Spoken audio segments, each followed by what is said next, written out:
අයිබෝන් හැමෝටම මේ ලෑස්ති වෙන්නේ මෙතන මඤ්ඤොක්ක වගාවක් කර කරන්න. දැන් මම මේ විදිහට පොළව හාගෙන මේ මඤ්ඤොක්ක හදන්න අවශ්‍ය වැටි දාගන්න මේ පොළව සකස් කරගන්න එක තමයි ලෑස්ති කරගන්නේ මේ. මීට කලින් මෙතන දේශීය බඩිනු වගාවක් කරලා තිබුණා. දැන් මේ බඩිනු ලස්සන නෙලලා ඉවරයි.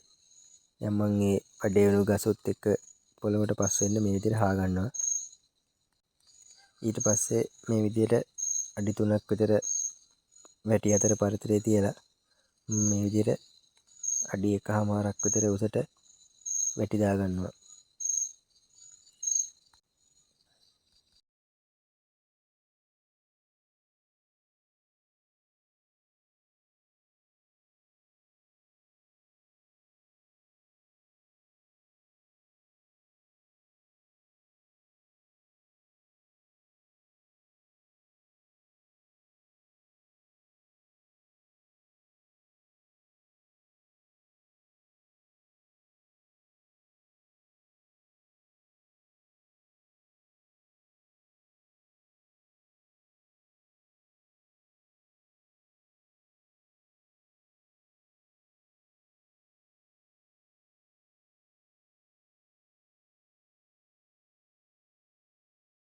මම මේ විදිහට වැටි දාගෙන ඉවරලා මඤ්ඤොක්ක කෝටු අඩි 1.5ට වගේ මෙහෙම පොළවේ සිටව ගන්නවා.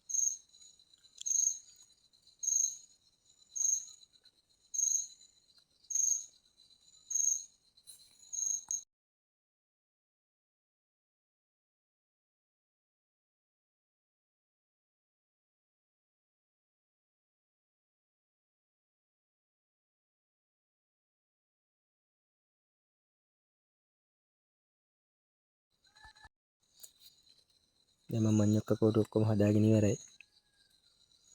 ඔයාලට පේනවා ඇති මම මේ මඤ්ඤොක්ක හදලා තියෙන කොටසට වටේට මේ තියෙන්නේ මේ කෝලි කුටු කෙසෙල් තියෙන්නේ. මේ කොටස වටේටම කෙසෙල් හදලා තියෙන්නේ.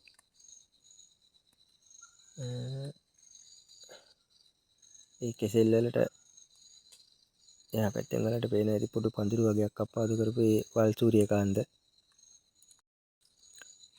වල් සූරියකාන්ත මම හදලා තියෙන්නේ මේ කෙසෙල් වලට අවශ්‍ය පොහොර ලබා ගැනීම සඳහා. ඒවා මම මාස දෙකෙන් දෙකට විතර වගේ මේ වැටිය මේ කෙසෙල් ගස් අතරට මේ විදිහට කපලා දානවා. මම කෙසෙල් ගස් වල පවා ඒ පණ රැල්ල එහෙම කපලා මේක මැද්දට දානවා. මේ තියෙන කෝලි කුට්ටු කෙසෙල් බලන්න හොඳට කෙසෙල් හැදිලා තියෙනවා. මේ මෙතනින් මේ පැත්තේ පේන්නේ මේ ආණ්ඩමාළු කෙසෙල්.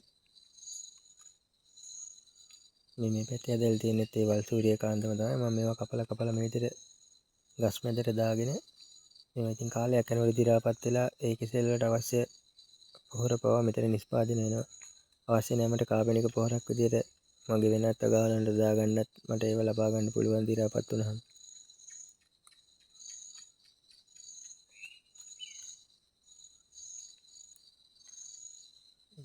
මෙතන මම මේ පොඩි කොටසක් ඉතුරු වෙලා තියෙනවා. මම මේක මේ හදලා තියෙන්නේ මේ සුවන්ජාත ඇල්ලි කියන